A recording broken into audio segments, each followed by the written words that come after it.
রাজধানীর উত্তরার ৪ নম্বর সেক্টরে বাড়িভিত্তিক শুটিং কার্যক্রম বন্ধ করতে বাড়ির মালিকদের অনুরোধ জানিয়েছে স্থানীয় কল্যাণ সমিতি।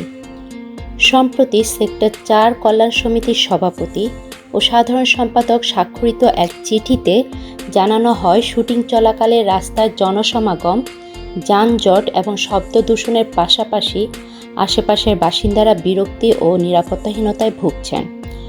সম্প্রতি রাতের বেলায় মশাল জ্বালিয়ে শুটিংয়ের ঘটনাকে অনেকে সত্য ভেবে উদ্বিগ্ন হয়ে পড়েন।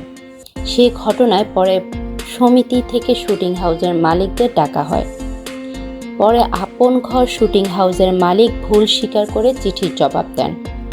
বর্তমানে সেক্টর ৪ এলাকায় লাবণী ৪, লাবণী ৫ ও আপন ঘর ২ নামে ৩টি শুটিং হাউস রয়েছে।